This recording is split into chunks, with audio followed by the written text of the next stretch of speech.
अस्सलाम वालेकुम वरहमतुल्लाहि वबरकातुहू। नाज़रीन,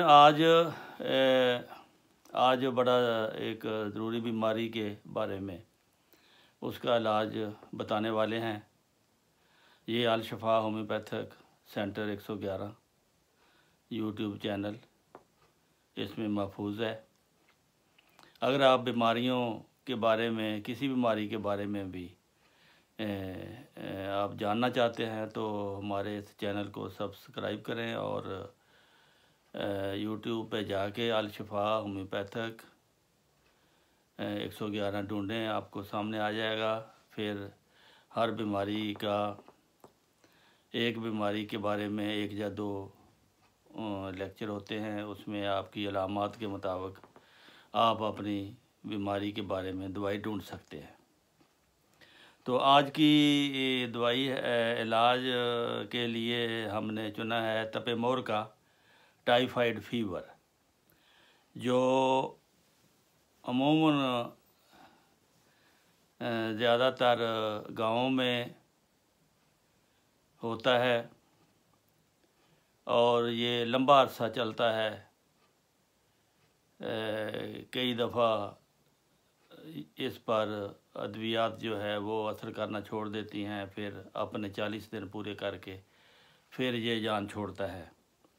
लेकिन होम्योपैथिक इलाज अगर शुरू से किया जाए तो ये बहुत जल्दी हफ्ते के अंदर अंदर ये कवर कर लेता है। इसकी रोज़मर्रा की अगर ये तशख़ीस हो जाए कि ये टाइफाइड फीवर है, मलेरिया नहीं है,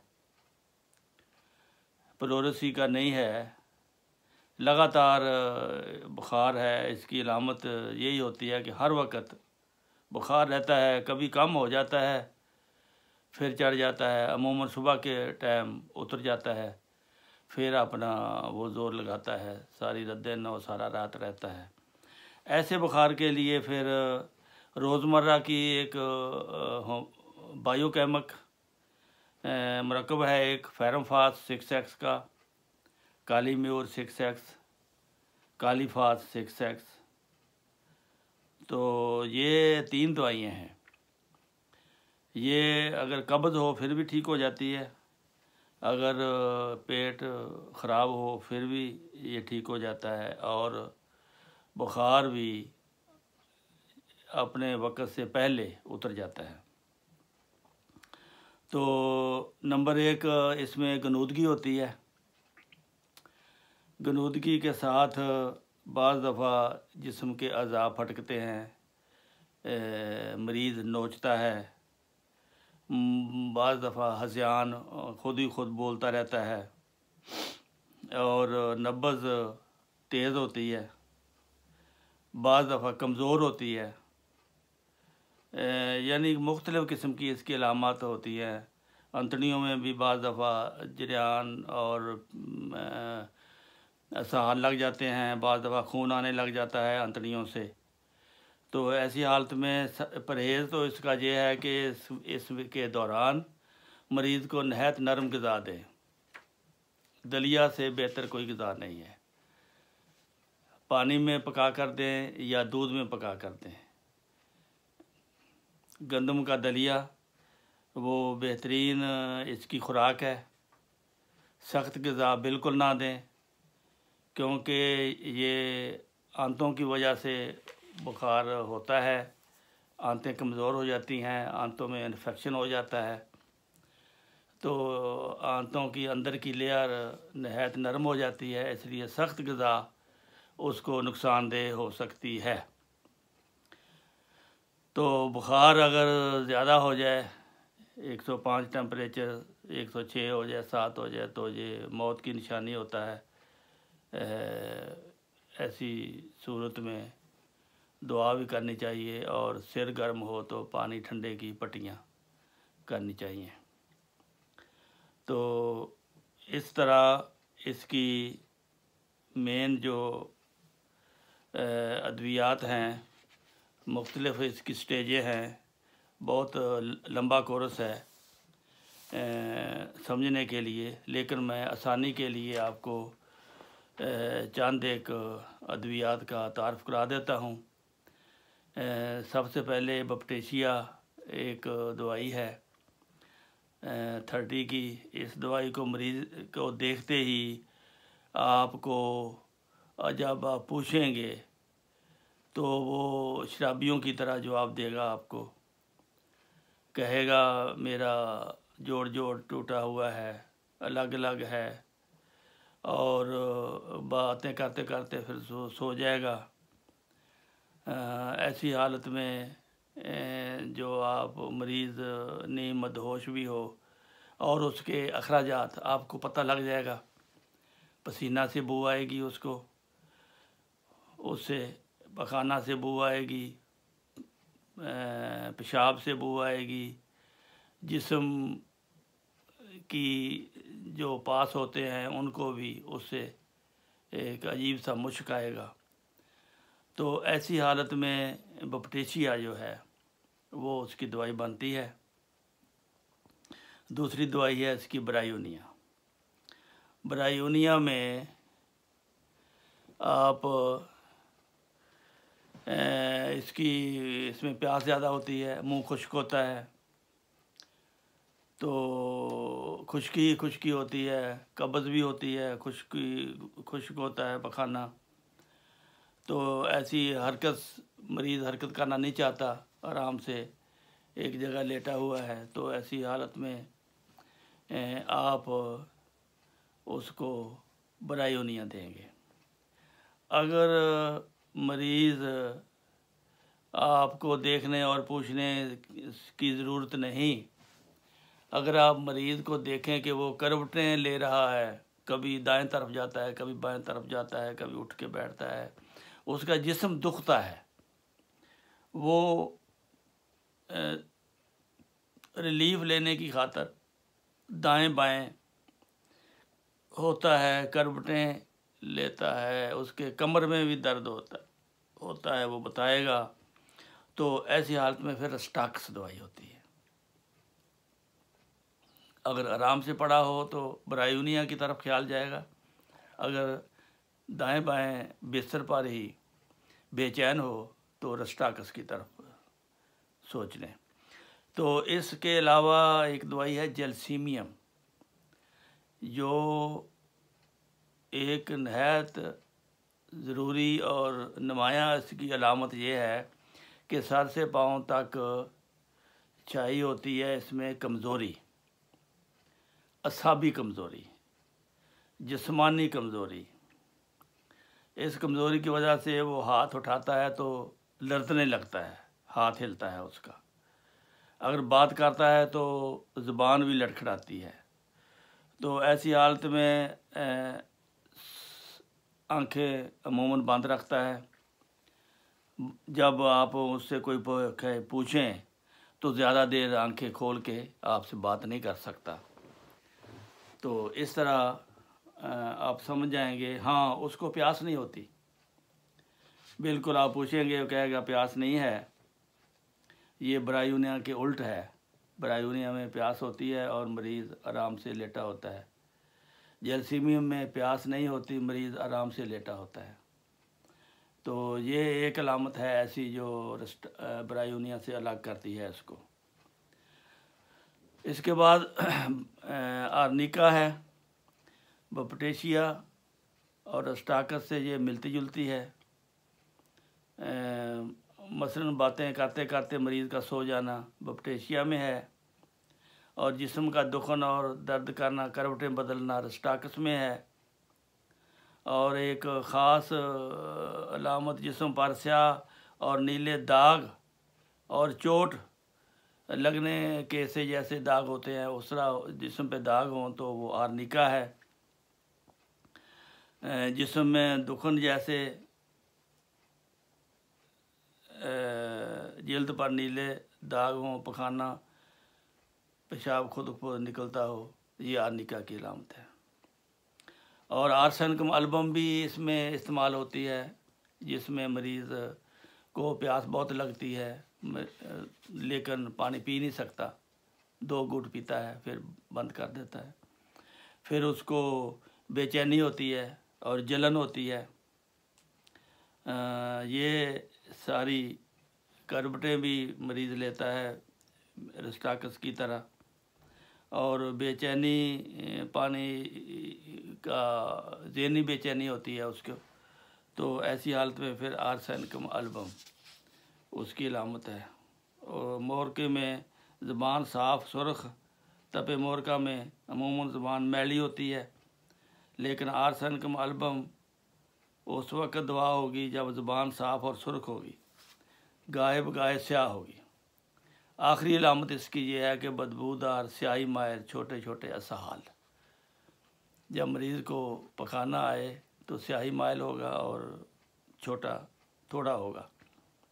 इन सब अलामात के साथ जिस्म में एक आग लगी होती है, जो बहुत बड़ी इसकी अलामत है।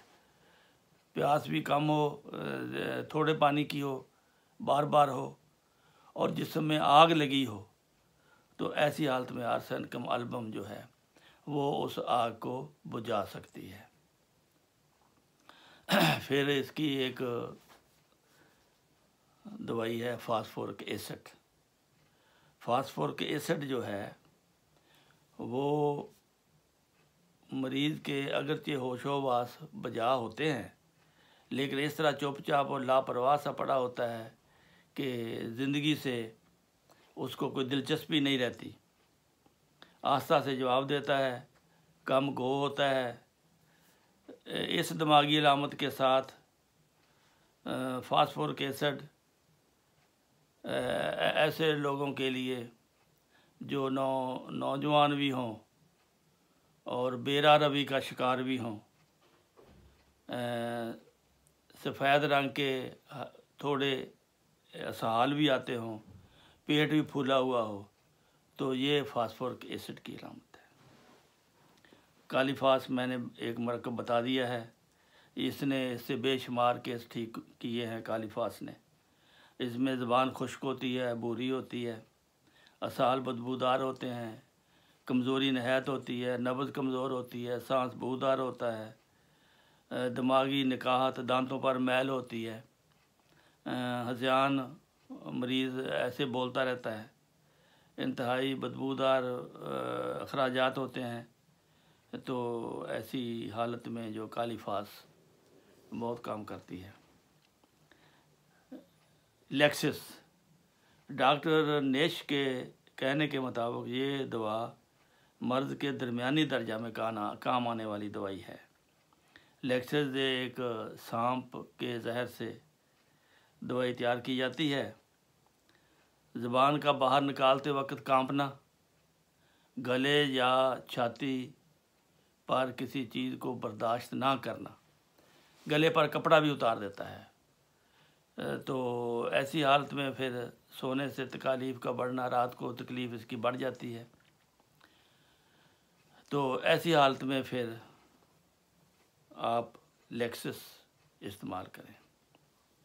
हायोसाइमस, ये भी तपे मोरका में काम आने वाली दवाई है। जब मरीज़ का बुखार दिमाग की तरफ मुंतकिल हो जाए और मरीज़ को हज़ानी कैफियत हो जाए और बिस्तर को नोचना, पकड़ना, बल्कि नंगा होने की कोशिश करना, ऐसे मरीज़ को जिस्म के से फटकते हैं, तो ऐसे मरीज़ को हायोसाइमस ही सुकून दिला सकती है।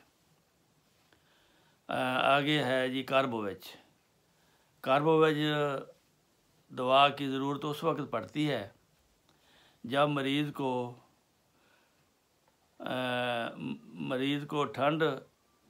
जिस्म ठंडा हो, लेकर मरीज़ अपने अंदर एक आग महसूस करता हो।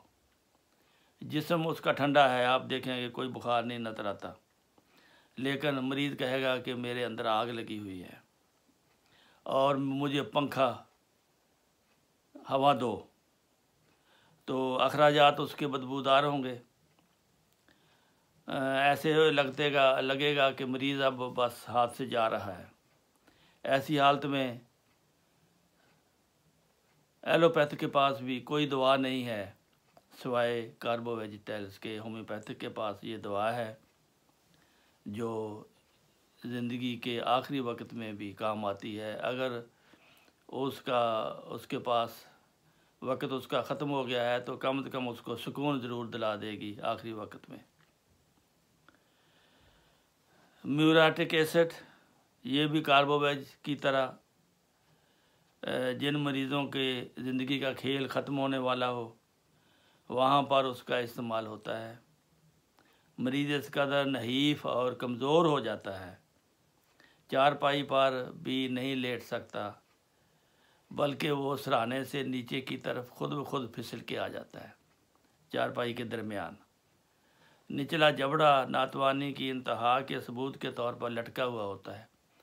उसका निचला जबड़ा भी लटक जाता है। पेशाब और पखाना खुद ब खुद निकलते रहते हैं, मफलूज हो जाते हैं। तो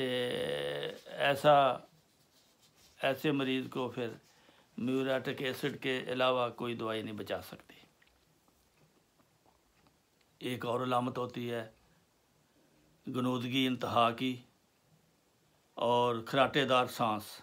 मरीज़ गनूदगी में है, लेटा हुआ है, लेकिन खराटेदार सांस लेता है और उस वक़्त आप ओपियम देंगे तो 200 की एक ताकत मरीज़ वापस आ जाएगा। इसी तरह ओपियम की मानद एक और दवाई है नक्स मॉस्कीटा। इसमें इसकी अलामत ये है कि इसकी मुंह इंतहाई खुश्क हो जाता है। ज़ुबान की खुश्की की वजह से ज़ुबान तालू में लग जाती है, लेकिन इसके बावजूद वो कहता है मुझे प्यास नहीं है। मुंह खुश्क है, ज़ुबान खुश्क है, तालू के साथ ज़ुबान लगी हुई है, लेकिन बेहोशी गनूदगी की हालत में है। मरीज़ को पानी दो, वो कहता है मुझे प्यास ही नहीं है। तो उस वक़्त आप उन्हें नक्स मॉस्कीटा। तो आगे है तंबोरका में जब मरीज़ को हज़यान हो जाता है, सिर को बुखार होता है, तो ऐसी हालत में उसका चेहरा सुर्ख और मरीज़ लगातार बोलता है, आँखों से वहशत टपकती है, उसके आँखें सुर्ख होती हैं। इसके साथ इसमें बेलाडोना भी है और स्ट्रामोनियम भी है। बेलाडोना हल्के अलामात के तहत, अगर तेज़ अलामात हो यानी कैफियत ज़्यादा हो तो फिर स्ट्रामोनियम। फिर एक दवाई है एपस मेलिफिका। जब बुखारात दिमाग को चढ़ जाएं, मरीज़ बेहोश पड़ा हो, तो कभी कभी वो चीख मारे, प्यास भी ना हो, जिस्म भी कांपता हो, पेशाब बंद हो, तो एपस मेलिफिका। फिर एक बड़ी ज़रूरी दवाई है इसकी आखिरी स्टेज के लिए, जब बुखार दिमाग को चढ़ जाता है और मरीज़ सराहने पर अपने सिर को दाएं बाएं मारता है, माथे पर भी उसके शिकने आती हैं, पेशाब बिल्कुल मामूली या बंद हो जाता है, प्यास ज़्यादा लगती है उसको, गाहे एक हाथ पाँव मारता चला जाता है, एक हाथ और एक पाँव। इसकी फिर आपने बड़ी ताकत देनी है, 1000 की ताकत में देखें, फिर 2 घंटे के बाद वो नॉर्मल हो जाएगा। फिर है जिंकम मेटालिकम। ये भी तपे मोरका के आखिरी स्टेज के लिए दवाई है। इसमें शदीद दिमागी कैफियत होती है। मरीज़ के दोनों पाँव हर वक्त हरकत में रहते हैं। अगर मरीज़ पाँव को हिलाता रहे हर वक्त, सिर मारता है, पखाना पेशाब खुद ब खुद निकल जाता है, तो ऐसे मरीज़ को फिर जिंकम मेटालिकम ही संभालेगी। अगर तपे मोरका में नमूनिया हो जाए तो फिर फास्फोरस आप इस्तेमाल करें। अगर मरीज़ के हाथ पांव जलें तो सल्फ़र। तो इस तरह एपस मेलिफिका, हेलीबोरस, जिंकम मेटालिकम को तफसील के साथ पढ़ें। ये सरसाम में भी काम आती है। स्ट्रामोनियम और हाइपोथैलेमस की अलामत हज़यान के बयान में काम आती हैं, और फास्फोरस जो है वो नमूनिया के लिए है। तो अगर कोई दवाई आपको समझ नहीं आती तो आप बायोकेम का जो नुस्खा कालीफास फेरोमफास कैलकेरियफ कालीफास फेरोमफास जो है ये उसको कंट्रोल कर लेगी। ये हर 3 घंटे के बाद 6x दें तो मरीज़ को एहतियात के साथ हल्की ग़िज़ा दें, और बस अल्लाह का नाम लेकर अद्वियात पर भरोसा नहीं करना, खुदा की ज़ात पर भरोसा करना है। तो अक्ल के साथ दवाई दें। उसने ही ये मुख्तलिफ़ इलाज उतारे हैं इंसानियत के लिए, ये सभी काम के हैं। किसी मर्ज़ को किसी दवाई से शिफा हो जाती है, किसी को किसी से। शिफा अल्लाह ताला के हाथ में है। इसके लिए पहले दुआ करना बहुत ज़रूरी है मरीज़ के लिए और दवाई के लिए कि अल्लाह ताला इसमें असर रखते। बाकी इंशाअल्लाह आइंदा। अस्सलामु अलैकुम वरहमतुल्लाहि वबरकातुहू।